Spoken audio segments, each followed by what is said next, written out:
hand over to Viji. Hello, hello, hello, everyone.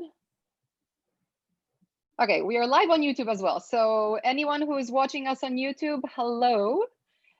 We did increase our Zoom capacity. So for those of you watching on YouTube, if you want to start attending via Zoom again, you are very, very welcome to.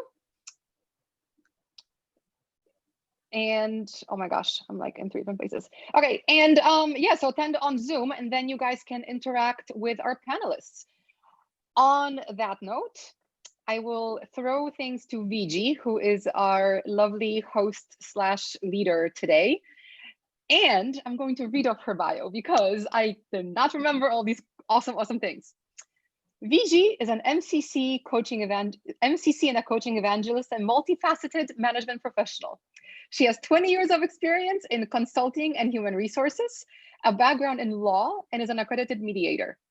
Like, Viji, are you like 90 years old? Because honestly, all the things that you've done. Her coaching specialties include executive leadership, wellness, fitting today, and life coaching, working with both individuals and teams. Presently, she serves on the board of International Coaching Federation, Chennai chapter, as president-elect. Passionate about all things sports and fitness, Viji is a certified SFG kettlebell and GFM movement instructor. Okay, like I'm tired just thinking about that because I did my MBA at one point.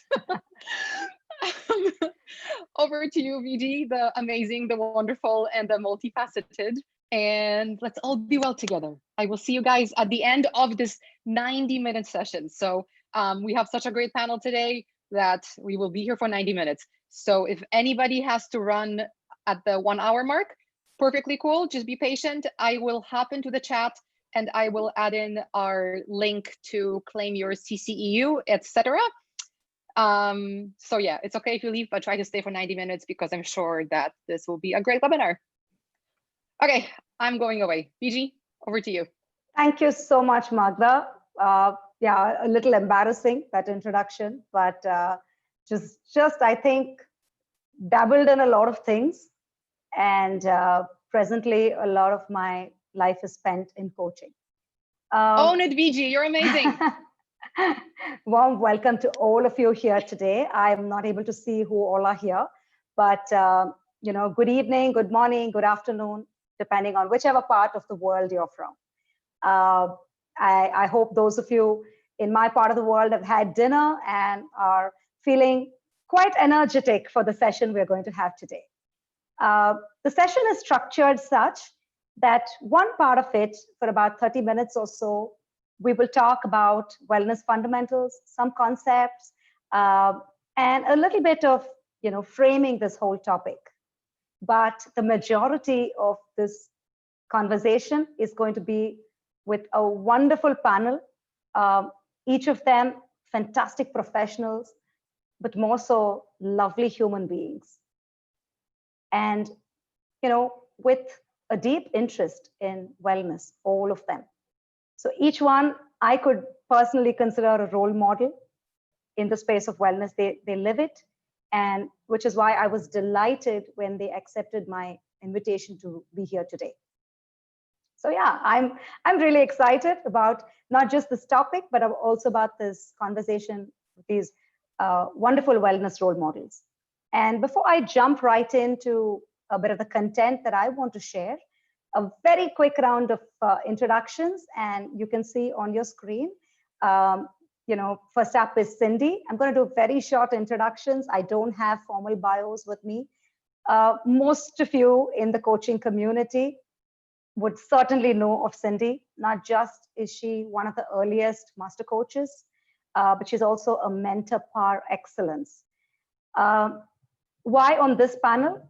Apart from the many wonderful things that Cindy is, one of the earliest lessons I learned from her was, as a coach, it's so important to invest in your self-care. And over the years, as I've observed her, I've really seen her live that value. And I hope she will share a few of her secrets with us today. Thank you for being here, Cindy. Next up is my good friend Jawad. Jawad, interestingly, is probably the only non-coach on this panel. And for those of you who know me, you know I love a little bit of diversity. And Jawad is actually a very accomplished lawyer with the Supreme Court, and he is also one of the very well-known mediators in India. And not just is he a practicing mediator, he also trains other mediators. I had the good fortune of meeting Jawad in a mediator training program, and I must tell you, he would be one of those natural coaches. He, I think, embodies so many of our coaching competencies. And I was just telling Jawad that you must seriously consider coming into the space of coaching. But why on this wellness panel? Jawad, again, is really one of those people whose age you can never guess. Must tell you, and Jawad, I'm taking the liberty of sharing this with everybody. Jawad's a granddad. And he's also a karate, I think, what, 4th Dan black belt, Jawad? 3rd Dan. 3rd Dan, okay, almost there. Yeah, I hope you get your 4th Dan soon. So, and Jawad is, again, really a role model that, age is never a bar if you want to totally live life the way you want to. More from Jawad in a while. Next up, I have, another gentleman whose name begins with J. And again, a very masterful coach for those of you who know John Sarao. And apart from having a fantastic corporate career in the domains of finance and leadership, and also somebody who loves facilitation and training, John is a man of multiple interests and talents. John plays the sax. He is an avid golfer. He also loves all things fitness. How wonderful. So John, and in my conversations with John, he has told me that the little secret is that all this helps him to be a better coach. And we'll hear from John on that shortly. And finally, my friend, Manikantan, who's presently in the US. Again, a professional coach. He is an ACC. And Mani is a technologist. He thinks technology, and you can see it in his speed of doing things, in the way he is just so precise. And Mani always goes the extra depth in a conversation. And when Mani says something, it's well backed, it's well researched. And Mani is also a person who I have seen always at ease. I've rarely seen Mani stress out. In my knowing him. And that's such an amazing quality to have as a coach and a professional. So Mani also loves the outdoors, mountaineering, yoga, and he was just telling me that he is more into Kriya these days. So yeah, I'm as excited to listen to all of them as you probably are. So panelists, you may just sit back and relax for a little bit, and I'll bring you back in towards the end of part 1. Thank you.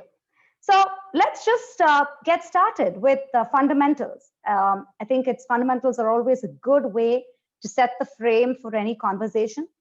Today's topic is about being, we as coaches being fit for purpose, and really about how wellness can be an edge for a coach.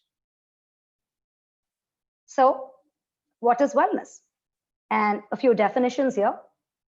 So the WHO defines health as, a state of complete physical, mental, and social well-being, and not just a state where you don't have infirmity. So it's not that, okay, I'm not ill, so I'm healthy. No, there is a lot more that goes into it. And I'm introducing the definition of health before wellness because I want us to understand the subtle distinction. If you look at wellness and you pick up, a dictionary, you'll probably find this definition. How your wellness is how healthy you are, and also how well and happy you feel. So there's another dimension that's brought in.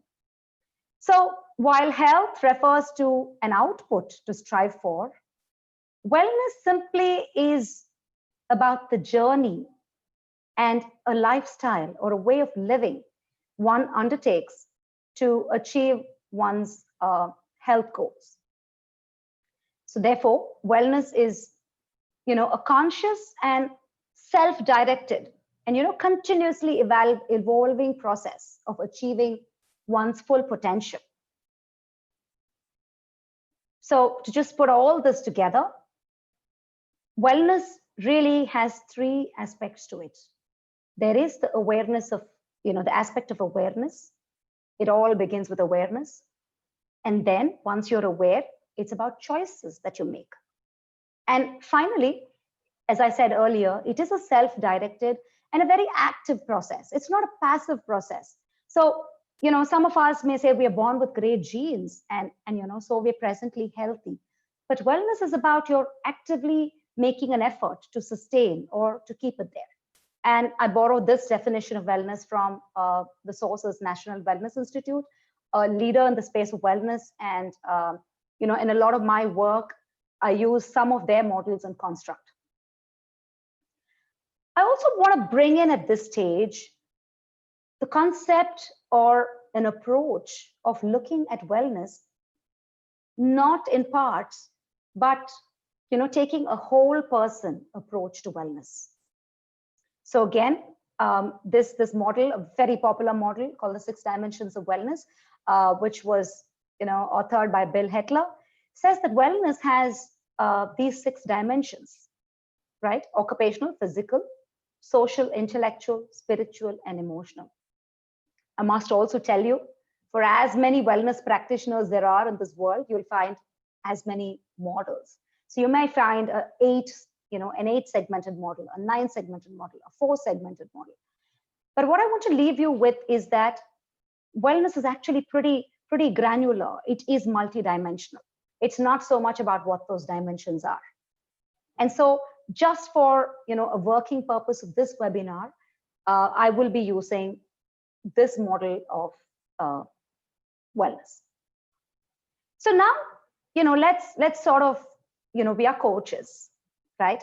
And I think all of us in the definition would have picked up a few things, and probably you would have found something that connected with you about coaching. And so before I came in, in the last week, I was actually trying to see, are there parallels? Is there anything that we can, it seems very similar to me as both a wellness practitioner and a wellness coach. So really about coaching and wellness. And let's spend, a few minutes on this, right? And all of us are coaches, so I'm not really getting into the definition of coaching and really about the nuances of coaching. But, look at the nuances of wellness and look at it line by line, right? The first line is all about potential. Yeah. The second one in wellness is, as I mentioned earlier, it's about the whole person approach. And in coaching, we know that irrespective of whatever issues or goals or topics that the client comes in with, the work of a coach and the process of coaching is really about the who of the client and who is that individual. You can't keep out the individual from the kind of topics or issues or challenges that he or she is grappling with. Similarly, as we know, coaching is a client-driven and future-focused process. So is wellness. It's self-directed and active. Wellness hinges on awareness and choice. Similarly, coaching hinges on client's awareness and then translating this awareness into action. Finally, both of them support a certain level of behavior and personal change. And one talks about sustainability and the other talks about accountability, both of which go hand in hand. So that's really to say that, at some very basic level, a wellness practitioner and a coach, are pretty much approaching this in a very similar way. Yeah. And now I'm just going to spend some time talking you through these wellness dimensions, A lot of it also culled out from my own experience of working in this space. And as I go through the dimensions and some of the things that go into it, there are certain points that have been highlighted in red. And I want you to pay a little bit of special attention to these and really try to connect it with you as a coach and see whether there is any connect that you pick up from there. And there is a disclaimer.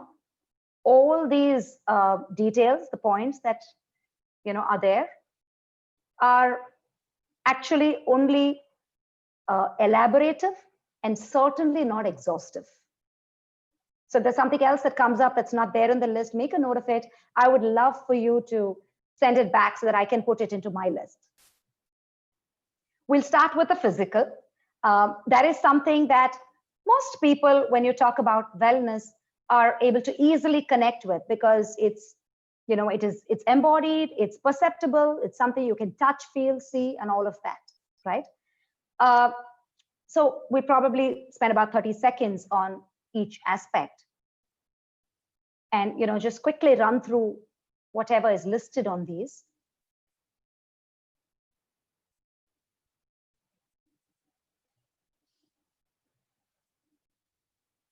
So the two things that I want to touch upon here are understanding and appreciating your body and the signals that it gives you.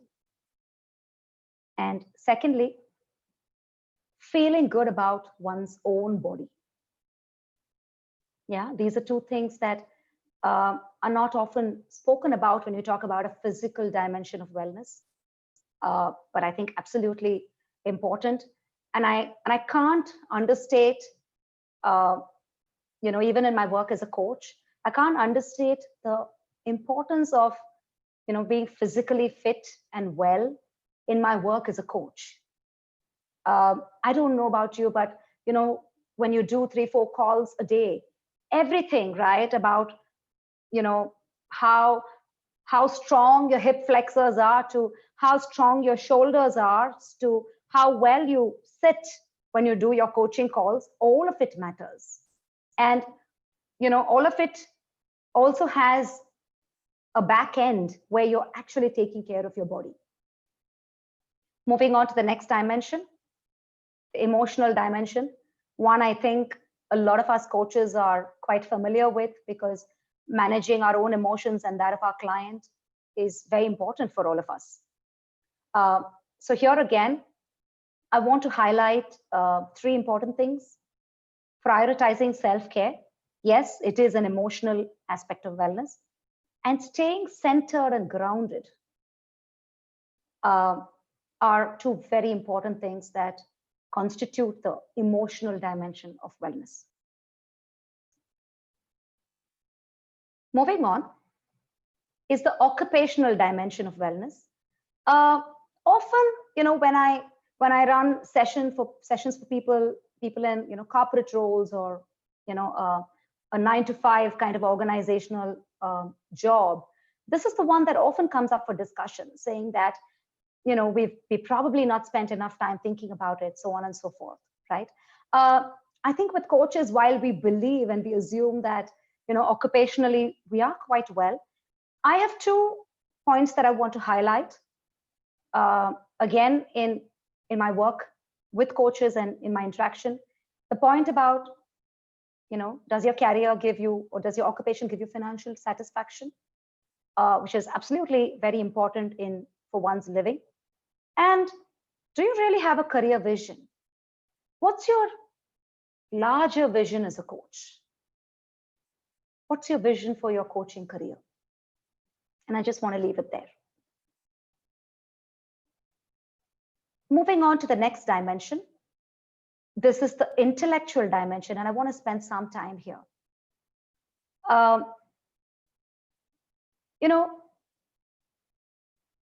Mental activities that are stimulating and challenging. What are those activities we undertake as coaches on a regular basis? As a coach, what is your avenue for creative expression? Do we have spaces which allow us opportunities for critical thinking and problem solving. Though, by the nature of our job, we are not problem solvers. But when you need to be a thought partner, or you need to create a thought-provoking partnership, a space, then what is it that you are allowing yourself to really go through? What are those thought-provoking conversations? Who are the people you debate and dialogue with? Again, this is just a point of view, but I also feel sometimes in very homogeneous communities, like a coaching community, do we debate and dialogue enough? Do we challenge each other? Do we push our mental boundaries? Do we push our own models and beliefs? Yeah, or do we tend to align as a default? Yeah, this is also something, I know it's provocative, but I really wanted to make a note of that here. The next one is social. I think, this, as coaches, of course, I think we have great communities we're all part of. But this again is about saying, do you feel a sense of belonging to the community you're part of, and not necessarily your professional community? Yeah, in the community in which you live, in your social, religious, in your in your friend community, yeah, or in the environment you live in. Both one-on-one intimate relationships and also relationships with a larger community go into this dimension. And the space to seek support and commitment and to give support. I know as coaches, all of us, in fact, it's amazing in these times of COVID how we raise our hands to give support. But do we ask for enough? Who do we go to when we need a safe space? Moving on to the last and final dimension, certainly not the least, is about the spiritual dimension, which, there are many definitions of spirituality. I would simply say it's a lot more than religion. Sure, religion is a source of spirituality for a lot of people, but essentially it is about having a sense of purpose in your life, seeking meaning in life and in human existence itself. It also includes a heightened self-awareness and practicing self-reflection.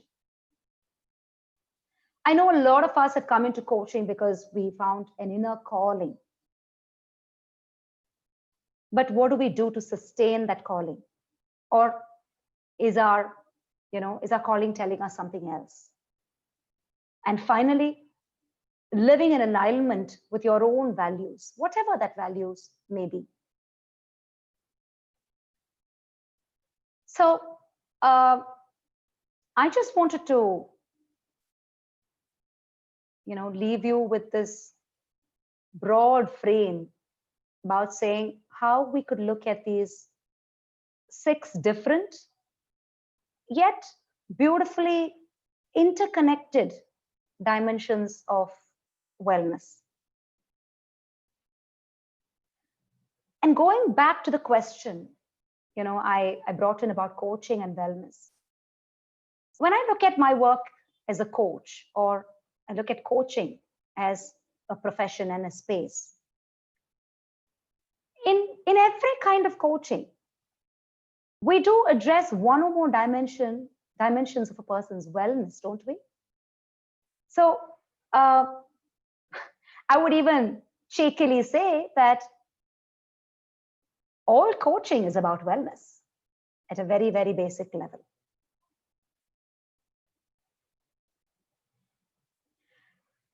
So I want to leave you with, when we look at dimensions, I want to leave you with a little something that you can take away, which is really based on a lot of the feedback when you talk about wellness dimensions, and so elaboratively. Somebody wants to get started, or somebody wants to really take a relook at their wellness. Actually get, a little intimidated, saying, this is too much. Where do I start? Is there like a simpler formula that we can look at? And, keeping that in mind, this is something that, I had put together some time back, which is about the wellness building blocks. So if you look at those colorful little blocks, right, they're joined. They're six seemingly simple aspects, but oftentimes taken for granted or pretty much neglected. And the meaning or what goes into it is described on the outer side, in text. Simply put, a good way to approach wellness is to take care of your food, take care of your sleep, take care of your activity, have a way to manage and recognize stress, have an approach for stress response, take care of your happiness, which is about the joyful pursuits that you undertake every day. Yeah, and not once in a while. And finally, having a sense of purpose in everything you do.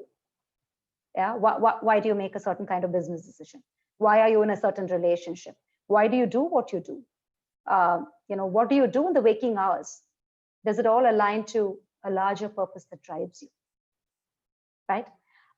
So this is really what when you break it down into 6 simpler blocks, and you sort of look at yourself saying that, hey, can I start here? Can I see how I'm doing? It just makes the whole thing a little bit more manageable. So this is something that is one way that I would like to offer you, right?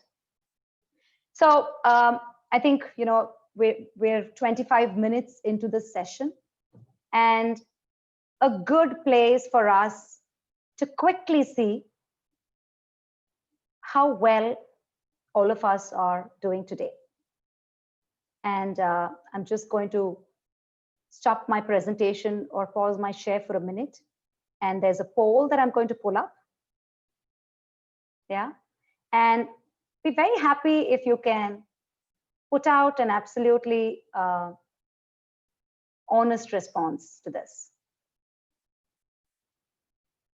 Okay, it would be great if all of us could participate in this, just to see, and also for our panel to know how we are as a community, how we are as a group of participants, how are we doing today, right? How do you really feel about your own wellness?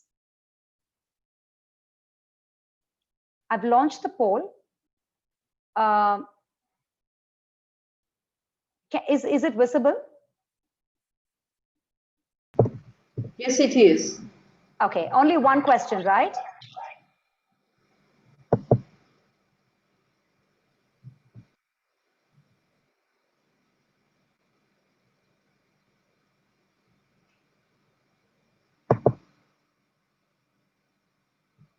Okay, so there's a second question here which seems to have come up.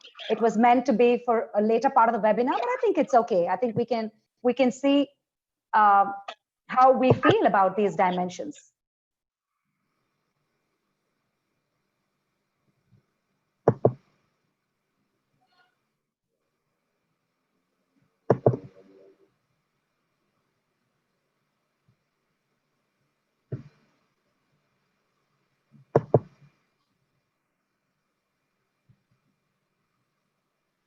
All right. I think I'm just going to be ending the poll in about 5 seconds. Okay, it's ended on its own. Okay, I'm sharing the results now. So this is how it looks. Fail to share poll result. Okay, let me try again. Is this visible? Okay. So I think we have majority of us in saying that I'm generally satisfied. I feel okay, but I can do a lot better. Yeah, I can definitely do better.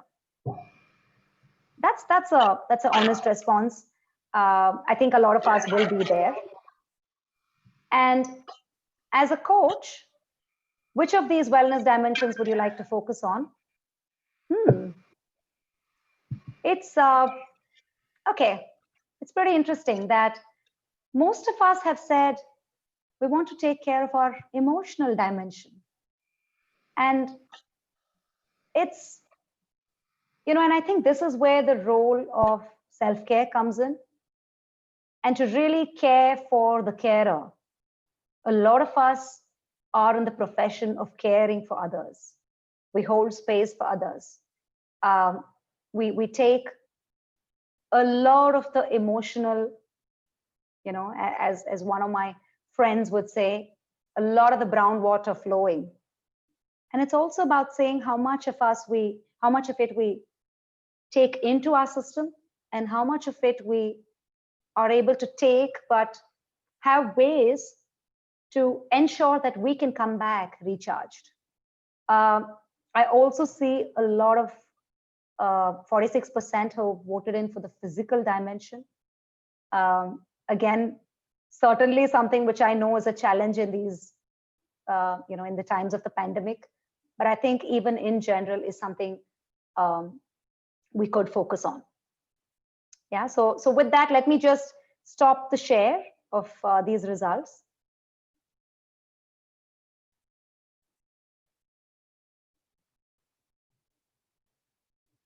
Right. So at the heart of today's conversation, why should coaches? Yeah, sure. When you do coaching, you are in many ways dealing with the topic of wellness. Yeah, but that's with your clients. But why should coaches pay attention to their own wellness, right? And while I think by now you would have gotten a drift of where this is headed, I still want to put out one slide that I think explains it, or at least explains the case I'm making for it about why coaches should pay attention to their own wellness. Simply put, let's go back to our competencies. And I will be talking about my favorite competency of coaching mindset and also coaching presence. I know, all our coaches here on the panel, I know it's a favorite for all of them, but it's really there that, when you look at those two competencies, often when people ask, how do I show up better on those competencies? How does one master those competencies? And I think focusing on your own wellness could actually, hold the key to that. And I'll tell you how. So if you look at this coaching mindset and its embodiment, often in the form of coaching presence, and I know some of you would have seen this slide before. I had shared it in an earlier webinar on coaching mindset. Really at the center are the components of coaching mindset, which is about being client-centered, open, flexible, and curious. Yeah.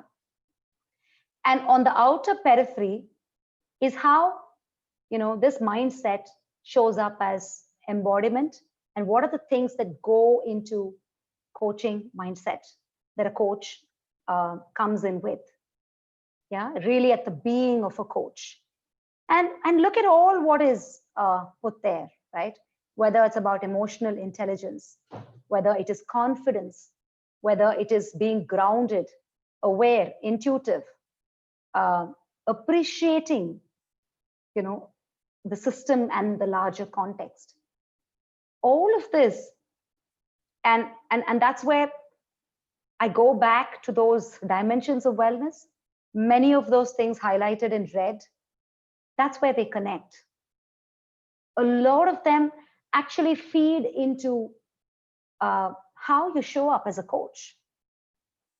And in many ways form the back end of who you are as a coach and in the coaching conversation. And all of these are absolutely important aspects and dimensions of wellness. Of course, there are a whole lot many more. Like, for example, let's say the physical dimension of wellness, right? You may not find an automatic connect here.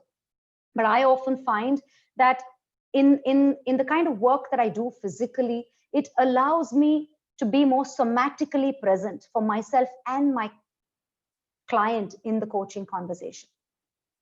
And similarly, something like spirituality, it is about when you understand the larger purpose of who you are as a coach, right? And what is it that you want from life?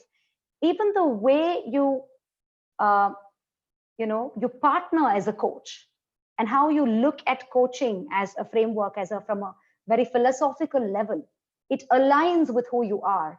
And so there is absolutely no dichotomy or value conflict or any of that.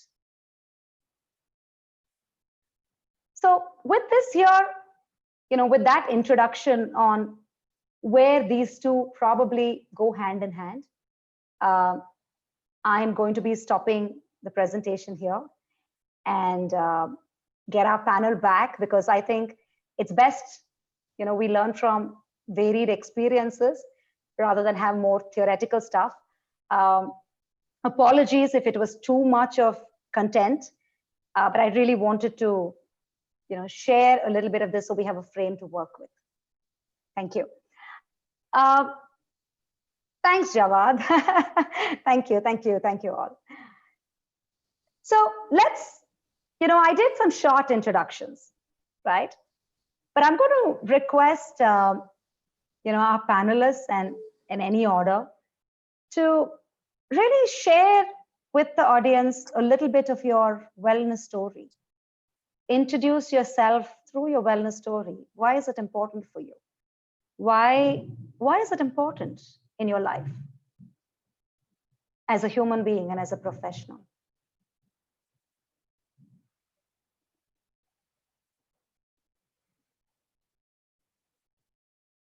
You can all unmute yourselves, panelists. Wonderful. Okay, so should we start with Mani first? Sure, happy to start. Thanks for setting a beautiful stage for Viji. For me, wellness was, I always used to take it for granted, because I was young before, and things used to always work. My body used to work, my mind used to work, and I was reasonably intellectually challenged, and spiritually I was grounded. And emotionally, I never had challenges until I got married, let's say. Just my wife is going to kill me for this. But the beauty is that when you start working with other people, whether it is in work or other office situations or at home, that's when you start looking at, oh, I could improve. So much like coaching, we could potentially have the models of low, medium, high, or ACCA, PCC, MCC kind of models. I always thought, oh, if I wanted to do certain things, my body was cooperating, my mind was doing well. But if I really wanted to push the accelerator, so to speak, then things used to start falling apart. And the best example for me was when I was about 2014 or so. Until then, I had done mountaineering, jumping from a plane, going underwater, various things that I wanted to try. I tried it. It all worked, and I was alive at the end of it.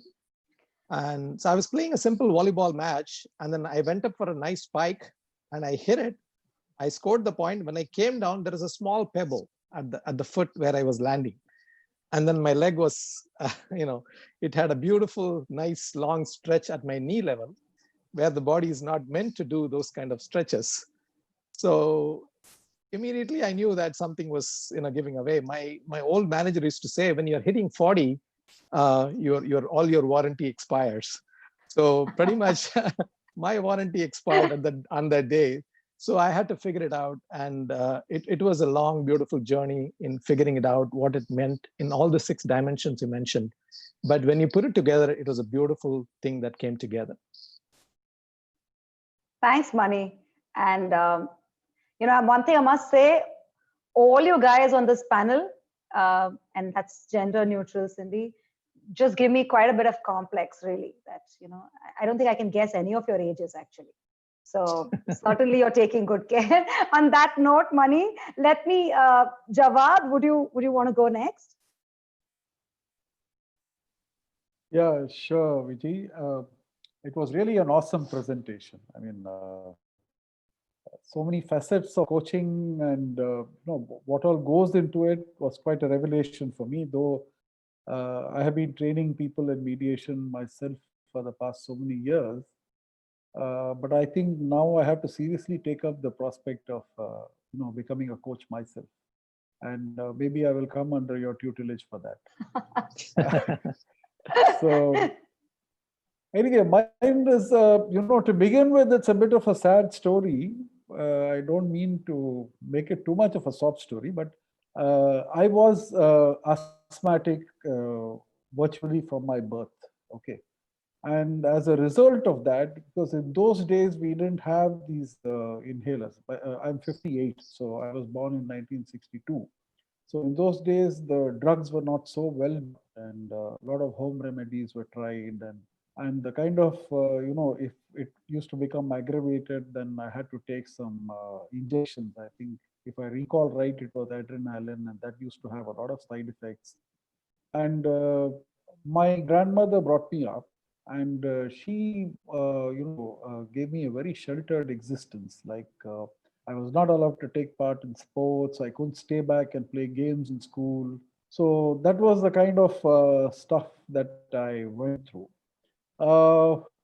The real inspiration came when what I did was, when I was in law college, I joined karate classes. And what where a part of the other part of my life, the romantic part of it, starts over there, and that's where I met my wife, actually, because I had just got into the karate classes, and I was just a beginner, and my instructor asked me to come for a tournament, and I went there, and there I had seen my wife before in law college. Okay, so I was totally fascinated with her, and then incidentally, we hadn't spoken to each other. But then I saw her sitting there in the judges panel, and I couldn't move my hands or legs, and my opponent beat me up thoroughly. So she took pity on me, and the next day she saw me in college and said, "Oh, you were the guy who was beaten up." I said, "Well, I, I have survived." So that's where that really motivated me that I should take fitness very seriously. And from that time, I started really focusing on my health, and I started attending my karate classes regularly. Gradually, I progressed. Then, when I came into the profession, at the beginning, the legal profession, as they say, the law is a very jealous mistress, they say. So, there again, what happened was I lost touch with my or rather, I gave up on my commitment to fitness and had to focus on making something out of my life as a lawyer. And then what happened a few years later, two things happened in my life. One was, first I met with an accident, something similar to what Mani was saying. I had climbed up, there was a construction in my house which was going on, and there was some water issue, and I had climbed up on the water tank to see, and I fell down from there, and I fractured it, and I was bedridden for about almost 2 months or something. And a little later on, I also found out that I was diabetic. So then I realized that, look, again, I have made a mistake in my life. I need to get back to physical and emotional and mental wellness, because physical wellness, I feel, has an impact on almost everything that you do, including your emotional wellness. So again, I got back into martial arts, and from that time, I was regularly practicing till I reached my third degree black belt level. One more important thing that happened at a later point of time, this was around 2005-6. I was a little getting fatigued because I had by then put in about 25 years of legal practice. And I was getting a little fatigued because there was so much of negativity, and even when you win a case, you don't come out really with the satisfaction that you have done something really good. And then that was the time when this whole idea of mediation was introduced to me. It started with the court annexed mediation program. So I really put myself wholly into it. And that was a big turning point in my life, because along with the physical wellness, I also, it gave me a sort of emotional fulfillment, because when I could sit and talk to people, connect with them, and understand their problems and empathize with them, and help them to by themselves to come to a resolution of their conflicts. Though it was, it could be a very depleting experience if you sit there and with all that emotion that is being thrown, and you have to keep absorbing it. But when you finish it and when you succeed and you come out of it, it's very, you forget the whole fatigue. It's like you go through the labor pain, you deliver a baby, and then you forget about the pain. You see the baby. So it's something like that. Okay. So it's as near an experience to that, but I mean, that is incomparable. The physical pain in a childbirth is, of course, incomparable. I don't mean to in any way belittle that, because that's something really amazing that only a woman can go through. Okay. So that was the turning point in my life. And then I came into training, and I just want to share one or two experiences here, and I'll stop there because I don't want to take too much of the other people's time. I'll just tell you what happened in two training programs that I conducted. One was the case of a lawyer who was about 77 years old. And I was talking to the trainees about communication skills, about listening, and how you maintain eye contact, and how you empathetically listen. And he came up and told me after the session was over, he held my hand and he told me, "I wish I had met you 40 years back." He said, "I'm married, I'm living with my wife, my children are all grown up and they have gone their own way. And till now, if you ask me how my wife sounds or how her face looks, I really don't know, because I have never looked at her. She does her work, I do my work, and we just go about. I leave for my office in the morning. She packs my lunch. I go back late in the night. She's already asleep by the time my dinner is ready. I just have my dinner and I go to sleep. But today I have learned the importance of, talking to each other. So the first thing I'm going to do is I'm going to go back home and I'm going to talk to her," he said. And he said, "Thank you so much." He held my hands and he said, "Thank you." He had tears in his eyes. That was really a moving experience for me, because I felt if even at that age, if he could, undergo some transformation because of what little I could share with him, I took a great pride in that, and that really made me feel good. So this training has also helped me to develop my own, recognize my own emotional flashpoints, and because I used to be physically, very violent at times. Like when really provoked, I would either break something, or so all that has gone now, and I've become sort of stabilized now. So the physical and the emotional fulfillment I find in this. I'm not a religious person, as you rightly said. Religion and spirituality should not be mixed, because I don't think really religious practice as such leads to any spirituality if you don't really want to be spiritual, because you become too ritualistic. In that sense, I would say I am a spiritual person, because if I don't meditate at least for 30 minutes in a day, I feel my day is not complete. Wow. So at some point of time, I do try to find the time to at least sit for 30 minutes just with myself, just thinking and, just observing my own thoughts and various other things. So that's all I can say. Thank you. Thanks, Jawad. So from the heart. Beautiful. I really appreciate that. Thank you. Thank you. Thank you. John, you want to share next? And before you do that, John, it would be great if participants, you could also type in the chat box as to, where your journey, what's behind your journey, what's the story. It would be great for everybody else to know, because there's so much to learn from each other. Over to you, John. Thank you, Viji. And thank you, Jawad and Mani, for your sharings. If I look at myself and my own journey in terms of wellness, I have to thank my dad for that. Because growing up, he was very clear that it was about the importance about good food and exercise. So that has kind of stayed with me. And, I was a hyperactive kid growing up, a lot of energy. And so I put my heart and soul into all kinds of sports that I played for college, school, soccer. because at that point in time I could only afford, to play soccer, not some of the other games. But as I was growing up, I kind of made it a point to do some kind of physical exercise. If I couldn't do any kind of exercise, I would go for a walk. So, whether it's walking, whether it's swimming, whether it's yoga, whether it's kettlebell, whether it's going to the gym, whether it's running, I've done it all. I have now come to a place in my life where I do things in a very sedate fashion. And I can think of a few things that I currently do that I think keep me in good shape. One is, of course, yoga. So yoga is something that I've been practicing. And the reason I started practicing yoga was because I used to play a lot of squash. And I was laid flat on my back on 3 different occasions because I stretched for a ball and my back couldn't handle it. And for me, that was really a turning point because one of the sports that I'm completely and utterly fascinated is with golf.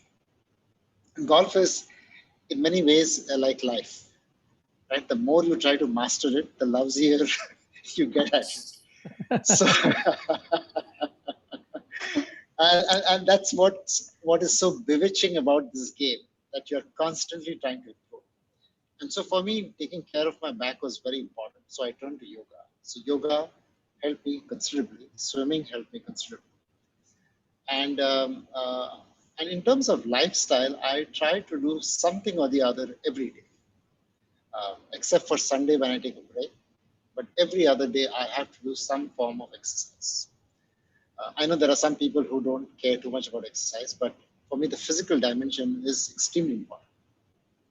Coupled with the physical dimension, the emotional dimension. And for that, I have to thank my wife because she's been my soulmate and my partner.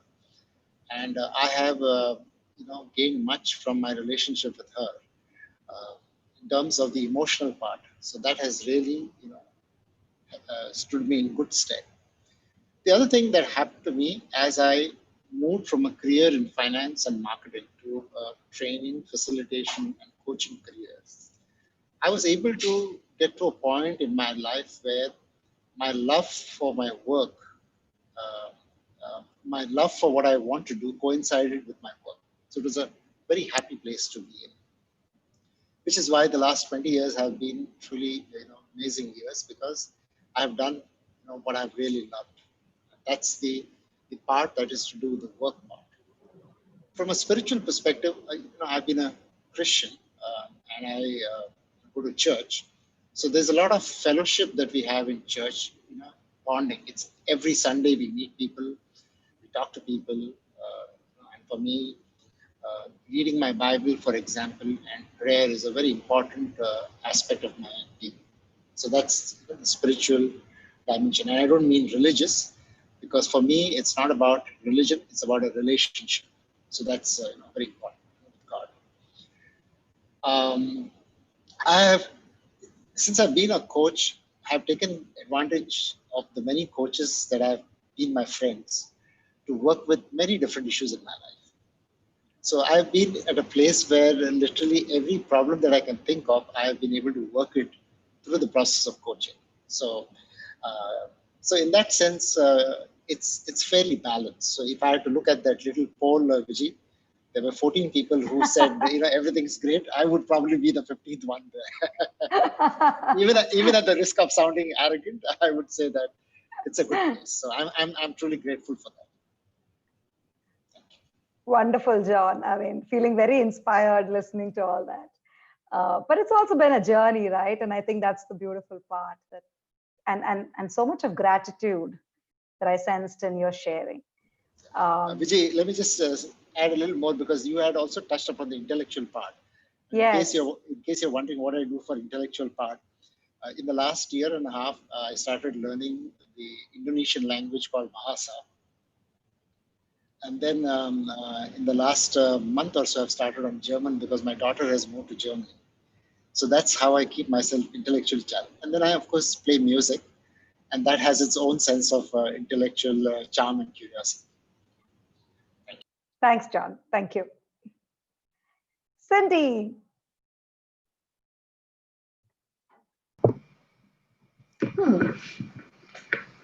Such lovely stories. I feel like I want to go on listening. So, I think in my as I journeyed through life or went through life, there were many pieces or events or situations that happened along the way that had to consistent growth or redevelopment or relook at wellness. So I can't really place it on one or two incidents that stands out, because right now currently I would say something is standing out, and a few years back there were other pieces that stood out. So I think it was, along the way. And I think along the way, what mattered most or what had the biggest impact is what had the biggest impact when some things are not right was either listening to myself.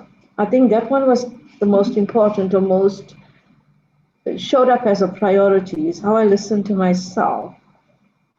And it was also in conversations with others, especially coaches. In talking to them, you always pick up little pieces of insights or something they're going through. And it's like the learning moments is a part of you, or you journeyed a learning moment with the other person. And I would always kind of leave a conversation when it was over and think, a lot of that makes sense. And, and carried on linking it to other aspects that I was managing. And I've got to say, so talking about different elements of wellness, for me, I bypass the head, like something goes wrong, it immediately goes into the heart or the gut and just like ignores it. And the feeling of, as John was talking about, this feeling of happiness gets me into that state where I get myself into little pieces of trouble, as I would call it, because I like something so much, I'll go on doing it and not notice that it's having a negative impact or that I'm being stressed about it. Because I love it. And I think, if you love something, you just go on doing it and enjoying it. But you know that cliche saying that love is blind sometimes, and you don't notice certain pieces?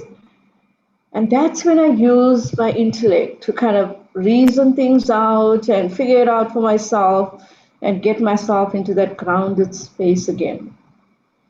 But normally, I just leave that aside and go straight to other parts of me. Yeah, I think I'll leave it there for now. Beautiful, Cindy. Such a different way of looking at life itself, I think. And I can vouch for it that you know, in all my experiences with you, it's always been like that. So beautiful. And I'll come back to that, Cindy. But maybe I'll start with you again, Cindy. My next question is, okay, this is for you as a person, a human being, right? And I know all of you here are so passionate about your craft. I can't separate you from that. But still, for the sake of, the learning point in this discussion, right? How does incorporating wellness into your life enable you to be better at your craft as a professional, whether it's a coach, whether it's a mediator, whether it's a facilitator, whatever, the way you professionally look at yourself? How does it add up? Yeah, that's a good question. I was thinking a lot about that earlier on while you were talking or presenting. I think it's in that, for me, it's in that quiet moments, like when I'm mentoring. And I find that in my own quiet moments, even if it's in between that conversation, a moment of silence, and I also figure out what's going on for me and, would ask a question or suggestion or something to the other person. But it's also, I figure out what's going on for me and begin to really pay attention to those quiet moments. And I love it when those little insights pop up, especially if it's somebody else's learning, because then I figured something out or an added part that makes me better at what I do, right? So I kind of sharpen the saw, as you call it, by listening to others and taking in their learnings, and or a moment when they interpret, for example, a core competency or a marker in a particular way that I've never heard before, and I go, oh, this is wonderful. It's like, some uniqueness showing up here in a language or a culture style. Um, yeah, so it's in those quiet moments that I begin to see more, or an expanded way of my own craft. Yeah, I think there's a bit more here, but right now my mind is not playing the game. But that's so wonderful, right? You're able to recognize that and Mm, sort of not go beyond and say that this is where I am. And yeah. that is an exceptional level of understanding your own self, your own body. Thanks, Cindy. Money, how does it fit into your professional life? Wow, where do we start? I think I'll give a simple analogy. All of us have, let's say we drive a car. For lack of better thing, I would pick a Maruti or Ambassador, whatever you want to pick. Typically, we use it for going to office and coming back, and that's primarily what we use our body, our mind, our spirituality, whatever we want to do. I talked about multiple levels. Suppose tomorrow you decide that, no, I want to quit office. I want to do something else, right? Or I want to climb an Everest. I want to do something else. You feel that suddenly your body, your mind, your spirit, everything is not equipped for doing that. So it is tied to the last slide you presented in terms of how to put it all together. The fitness is a key element when you try to do your purpose or try to do your craft. I was an engineer. I was a business guy in technology. One day I decided I wanted to be a coach. I find that, boom, I don't have presence. I don't have empathy. You go, the long list goes. But yet I did have all of them because I had a coach who helped me to do certain things. For example, I was in a high paid job in the Valley. I wanted to come back and work in India in rural villages. So for me, that kind of a transformation, if you want to do, you needed to re-equip yourself. Otherwise, you are going to get, I think Javed mentioned, you might get stressed and you might start breaking things. And karate is a beautiful place to break things. Or you might, as John might saying, you would swing a ball which is sitting idle. It may not go towards a hole. It'll go towards a bunker, right? So how do we do it when we are trying to change our craft, change our purpose, change our way of looking? And Corona and COVID is a beautiful way of looking at it. Suddenly we find all our all our anchors are all taken away in this last 3 months. I'm surprised and glad, in fact, pleasantly surprised that our poll shows that people are all emotionally stable and in the higher quadrant, so to speak. For me, that was the thing. I wanted to push the limits of being a human. I just didn't want to just survive, exist, and die. I want to say, okay, what else is there? How do I push certain pieces of me? And how do I take this, Tata car and run it in a race, in a Formula One race? So if you start doing things like that, that's where you needed to do certain other pieces.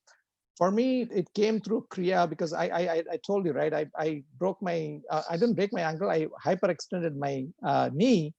I didn't want to go to the doctor and get it fixed. So I was literally, I used to cross a busy road in India, and I used to be worried that any lorry might come and hit me because anytime my knee could buckle. So that was the experience I had. And I had to do something, and I could not play simple soccer with my 8-year-old at that time. And so I said, okay, well, what do I do? So I looked at various things, and yoga came in, and some of the other pieces fell into place. And now I'm in a stage where I self-healed my own knee without going to a doctor. Things of that nature is possible. I'm sure Javed and other people can attest. If you do certain things in certain way, what you are plugged into, what a human system is capable of doing, is only can be realized when you push it on all the 6 dimensions or 8 dimensions of fitness that you are looking at. And your craft has to be one of that and a key element of it. For example, if you want to be a phenomenally present and coaching mindset, you need to have, you need to go much deeper than the competencies. For example, for me, I joke around and say that there are sub-competencies like breath, watching your, how aware are your breath. When I'm sitting right now, how straight is my back is a phenomenal impact in terms of how it plays in my system.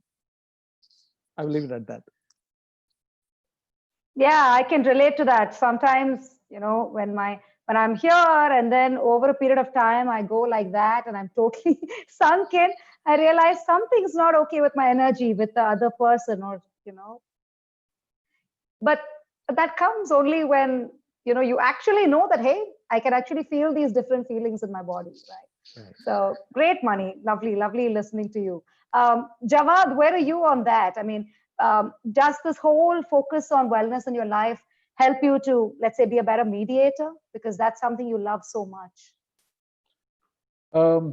I can relate to a lot of what Mani was talking about, because as he was talking, I recollected the time I went for my second degree black belt test. Okay. Now that was, I was about, I think 44 at that time, and there were 5 other people who were undergoing the same test. And they were all in their early 20s or in their teens. I mean, early 20s actually, 23, 24, 25. So I was the only old man over there. Okay. And it was 3 days of grueling, really, worse than a boot camp. Like we had to report at 7 o'clock in the morning, and till 7 o'clock in the evening, you had to go through a whole set of exercises. You had to do push-ups, you had to do crunches, you had to take punches on your stomach, you had to do, you have to practice the fighting techniques. And every day, on top of that, there was one guy who tried to do one flip, and he hit my thigh. And the pain was excruciating. And every day I will drag myself back home. And in fact, I told my wife that, I said, Anu, just be ready. Anytime you get a call or something, be ready to rush and take me to the hospital in case I get a heart attack or something. So that was the kind of, and every day, the next morning, every muscle, every bone in my body would be paining, but I would still, drag myself back there. And when I would go there, the young guys over there would tell me, I don't know whether all of you know Tamil, but they used to tell me in Tamil, "Sir, நீங்க வரமாட்டீங்கன்னு நினைச்சோம், நீங்களே வந்துட்டீங்களே sir." They used to say that we didn't expect you to come back, but you yourself have come. And we feel ashamed that, we wanted to actually give up. So looking at you, you are our inspiration. No, but why I'm trying to tell you this is because the endurance that was built up. Okay. Today, that was a time when my body was broken and remade. That's what I felt like, because it was broken completely and it was remade again. And I reached a stage where today, even if supposing, let's say that 1 month I don't do any physical exercise, it takes me just about 3 or 4 days to get back into shape. I can do all the stretches. I can stretch both my legs and sit down. I can do all my kicks. Anything I can do within 3 or 4 days, I get back into shape. Okay, so that kind of endurance, basically, it's a mental thing more than physical. It's mentally you develop that endurance, and that I find very useful in mediation, particularly when sometimes in matrimonial mediations, the emotions are so high and so intense that it taxes every ounce of your energy to sit there, to listen and listen and listen and keep on listening, and keep showing that empathy, and uh, getting them to come up with their deepest fear, concerns. So that kind of the mental endurance that I developed, I think in that class, that session, the 3-day session, has stood me throughout. Okay, today at the age of 58, I can still, I'm still, in fact, my nephew threw a fitness challenge on Facebook. So he did just a set of about 10, 20 push-ups or something. And he said he challenged me. And I sent a video of me doing, a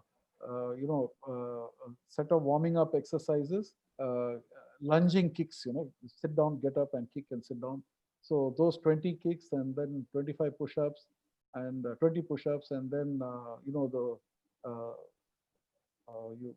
I don't know what that is called. You just roll it out in front of you and balance and come back. So that I did 20. So he said that, no, I can't match up to you. So sorry, if I sound immodest here or trying to show off, it's not that. But since we are talking about wellness, I thought it's important to talk about this. So I really feel that physical, mental, and emotional wellness is very important. I'm very lucky. I don't know about money. He said something about marriage and the equilibrium getting disturbed.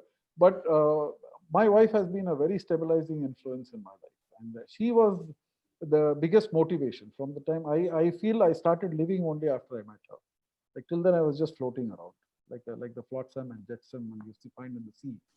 But she really motivated me. And the very fact that she could fall in love with me was something which was so, I couldn't believe it, So I'm still trying to come to terms with it. I always keep asking her, how do you still stick on to me and continue with me? So that emotional wellness is I think physical wellness leads to that. And one thing I think which is very important for everybody to develop is a sense of gratitude. Because they say gratitude is the best attitude, and your attitude determines your altitude. So I think that the sense of gratitude for whatever you get in life, these are all blessings. I'm not a religious person, but still I believe that John will agree with me there if I say that these are all blessings from some unseen force, which really gives us that resilience to go through these things in life and to come up. And yes, mediation has definitely brought about a huge change in my life. Thanks, Jawad. Viji, if I may just set the record straight. I know he's talked about your wife, yeah. No, now it's personal. We've been married for 25 years, and last week only our 25th anniversary completed. My point is simply this. I think when we first were thrown into an arranged marriage, you didn't know how to cope with it, how to deal with another person. So then you had to gain the emotional balance, is what I wanted to say. Thank you. Beautiful. I know what a lovely couple you all are. No, looking at you, Mani, no, anybody will say you're happily married. So there's no doubt about that at all. So he's happy in general, Jawad. So that also. Okay, over to you, John. Yeah. Cindy, did somebody say something? I just heard some. Well, you can go. Okay. Ask. I wanted to. Yeah, Cindy, you were saying something? Yeah, I wanted to ask Viji, because she's not sharing, and I know how, she and I had many conversations recently around wellness and the different impacts it's having right now. So Viji, we'd love to also hear from you after John shares. Yeah, in fact, I was thinking of asking her that question to be a moderator of the panel. Yeah. Yeah, so, in my role, primarily as a facilitator and trainer, I'm sometimes on my feet for 8 hours a day for 5 days straight. And I can, well attest to how important physical and emotional and mental fitness plays a role in that. Just, if I was not in shape, I just would not have been able to do the work that I love. So in many ways, it enables me to do the work that I love.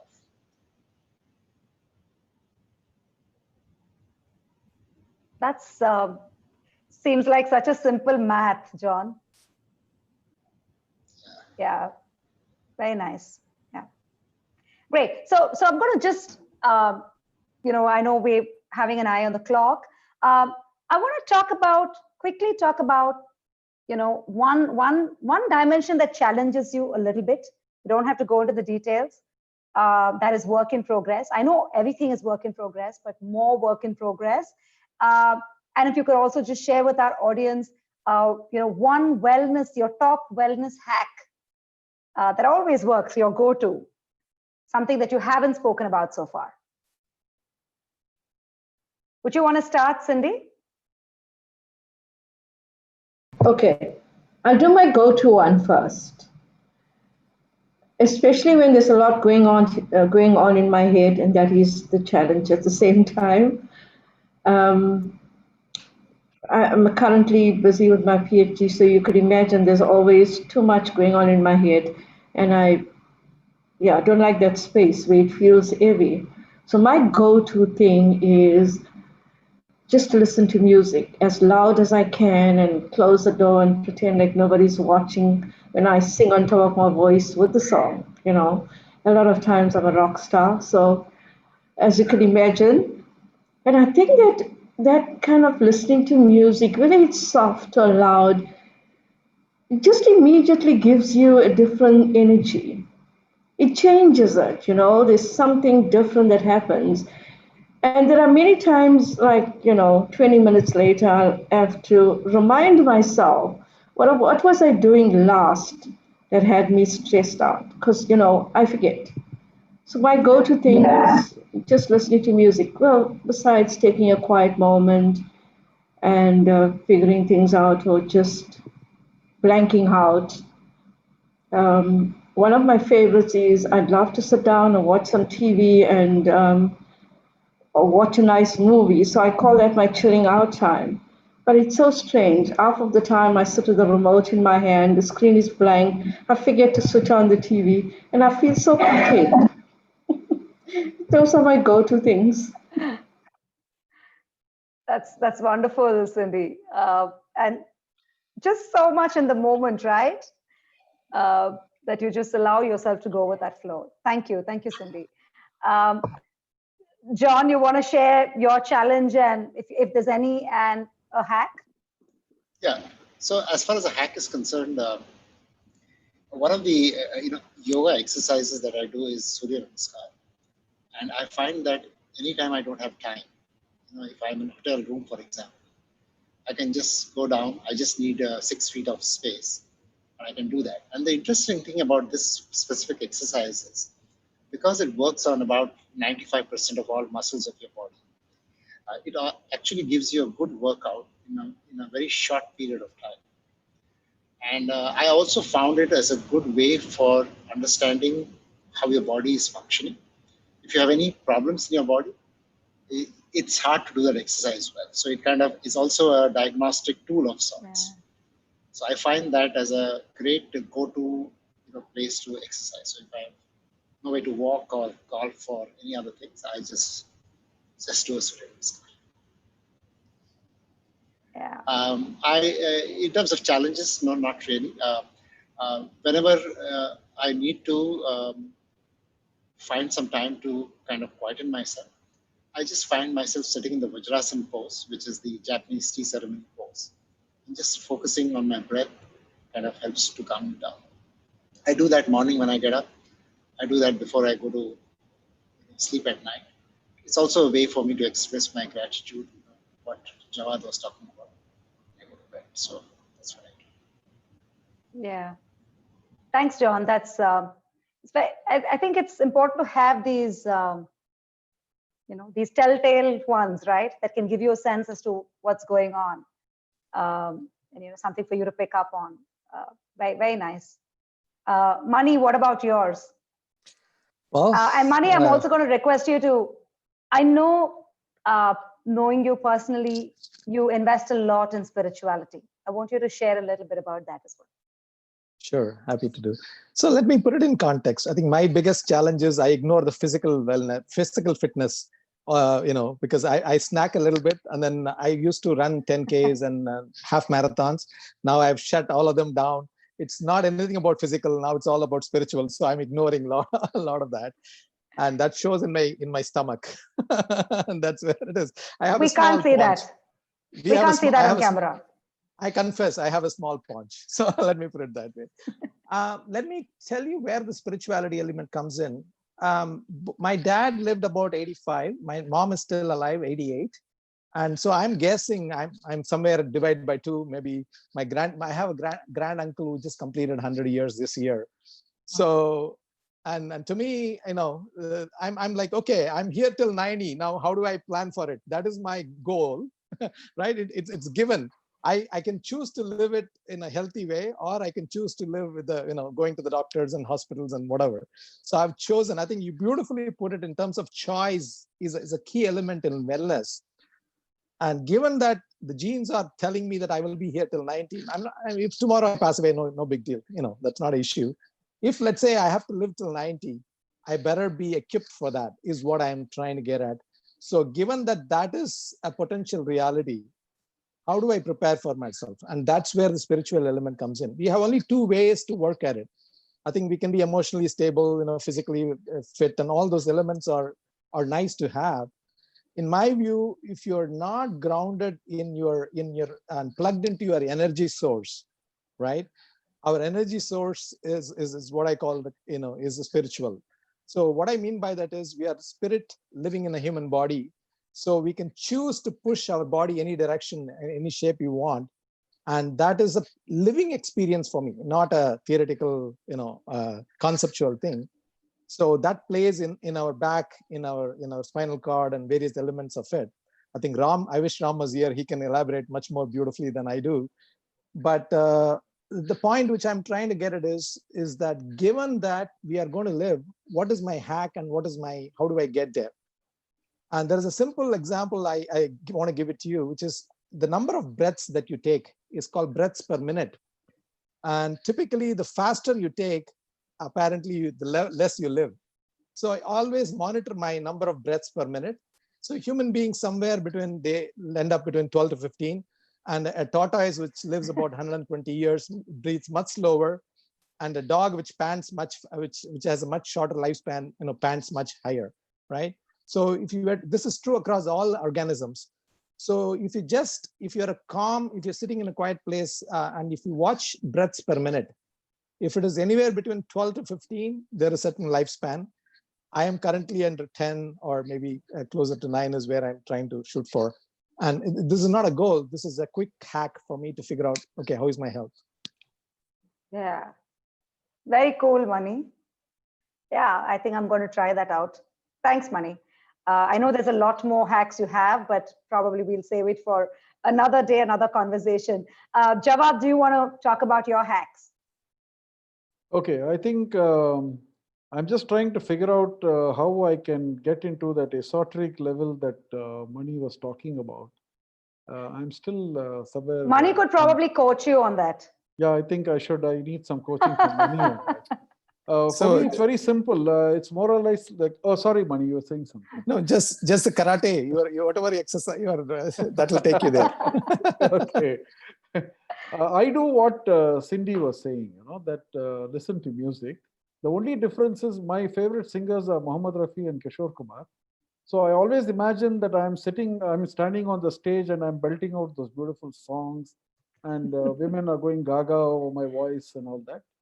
I'm a very bad singer. I'm a hopeless singer, but at least in my imagination, I keep thinking, and that really elevates my mood. So every time I'm feeling down, I just plug in the headphones and listen to some of those really beautiful classics of yesteryears. And that elevates my mood. Or sometimes, as Cindy said, I just keep surfing channels and my mind goes blank. I don't know what's happening on the screen, but I just keep watching the screen mindlessly, So that kind of, that is when I'm very upset about something, which just to get back into focus, that's it. Sometimes it's beautiful how these simple ones are Yes, such game changers, right? Yeah. Beautiful. And I think going back to our model, in its simplicity lies the power, right? It's just got to be so simple. You should be able to count it on your fingers and explain it to a child. I think that's the way I view wellness. So Cindy was asking, for me to share a little bit. I honestly was not prepared for this. It was prepared to come to listen to all your experiences. And I think we have about 5 minutes to wrap up the session. But I probably just share a little bit about how I approach this whole thing. So I think for me, it's been a long sort of journey. So like John, I used to be absolutely passionate about all things sports and adventure, activity, all of that growing up. And I think there was this period of close to maybe a decade where, like Mani was saying, I think what like Jawad was also saying, that you were busy with other things. You were establishing yourself, the corporate life and everything. And then you believe that, yeah, you feel great, right? I mean, no telltale signs of anything, no grays even, to tell you that, life is sort of catching up with you. I think then somewhere along the way, some personal experiences, with a deep personal loss, that struck me that, there is only one life, and whatever you do, you can't rewind the clock. No way. And I think somewhere in your mid 30s, when that hits you, it just jolts you a little bit. And then I think I started being very mindful about, how do I really want to live life? What do I want to do? For how much longer am I going to? So for example, I had a long list of things I wanted to learn, right? I mean, and karate was one of them, Jawad, and vicariously I achieved it through my kids, who are also double black belts. But I never got started. So there was a long list, and somewhere I said, it's all going into lists, and I'm not doing anything about it. I wanted to lift weights, and that was something that I did when I was 19 in law school. Had an accident, and I never went back to weights. I had the fear of it in my, I broke my nose. I never went back. So the list was just growing, do this, do that. And I said, on the one hand, time will not stop. On the other hand, the list is growing.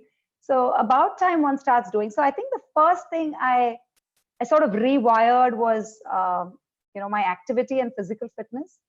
And I realized it was such a soulful, beautiful place for me. And all of you have spoken about it in one way or the other. And I'm just such a happy person when I train. Happier when I play sport, though I don't get to do too much of it. So I still try. I know when I play with my kids or others half my age, they just beat me hollow. But like Cindy was saying and Jawad was saying, I still think I'm a very cool basketball player, right? So, so when my almost 6-foot son says, he will, smile at me indulgently. I'll be like, no, you don't know me. And then you realize you're just not the same, but it's okay. You can still enjoy a game. You can still do whatever life permits you to do, right? So I think the last few years, one of my personal missions is to just spread that joy and just spread that thing saying that live it up now, right? You can't. So when clients come to me saying that, after retirement, I want to practice yoga, I want to do this, I want to do that. I'm like, hold, right? What if that day doesn't come? What about today? And so, yeah, so, I mean, as a wellness mentor, I just try just doing that one thing, saying that, can you totally live your life today and do things that make you happy? So physical activity makes me very happy. I've also become a lot more reflective. And I think my coaching journey played a huge part in it, about really figuring out, who am I? I know it sounds very existential, but I realized the more I go deeper, the less I know of myself. And that's a little scary, actually, right? That's good. And I'm like, who am I? And it keeps changing, right? Though not so much the values, but the dimensions that I manifest, the interests that I develop. But then that's how it is. You keep peeling the onion, you can keep peeling it. And so I've become more mindful. I've also embraced minimalism a lot. And the way I look at minimalism, and that's helped me a lot with anchoring myself, is not so much that you don't need things, but you really know what you need and how little you can get away with. And I think, this 3 months has really reinforced that, saying that how little you can get away with. I just use the same 4 or 5 set of clothes for the last 4 months that it's going to sort of tear at the edges. But the point is, you don't need 200 outfits. and that's true. So and I also build that as my approach to food, because I know it sounds a little strange, but over the years, the amount I need to actually consume, and I'm not talking about temptation or eating to feel good or emotional eating or any of that, right? Just to survive is actually very little. And it took me a long time to figure that out. So I think in everything, relationships, you don't need many, but what you need is what really matters. So I think I've really started embracing minimalism a lot, and combined with gratitude. And when I mean gratitude, I know Jawad spoke about that. The biggest thing about gratitude for me is I'm just very grateful that I am healthy as I am today. Something I used to take for granted. So every day when I wake up, okay, can I move my joints? Can I smile? Can I have an active mind? And I think that's all that I need. Everything else is secondary. So basically trying to say that I think it's just been, a pretty overall kind of shift and approach for me as an individual. And I think it shows up as a professional as well. So sorry if I rambled a little bit. I was not prepared for this, but I just wanted to share. Yeah. Now you're ready to play at full potential. Yeah, and yeah, and play. So on that note, any last words, everyone, before we sign off? I know we are 2 minutes past time. And if you can, I know there were a few requests for email IDs to reach out to all of you one-on-one. If you're okay, you can put out your email ID in the chat box so that people can reach out to you for something in specific. Sure. Otherwise, last words, and because I don't see any specific questions that have come in, I just think it's been a very immersive discussion. More than anything else, I'm so grateful that I thought I knew all of you a lot, but such beautiful dimensions I've listened to today. Thank you. I'm richer for your experiences. I think my invitation is play at your full potential. That's all. Thank you, Mani. Thank you, everyone. It was lovely being with you. Thank you. Thank you. Thank you. Beautiful. Thank you, Thanks, Viji, Viji, for the opportunity of meeting such wonderful people. I mean, it was really a great experience. Thanks a lot. Thanks, Vijay. Thanks. Thank you, everyone.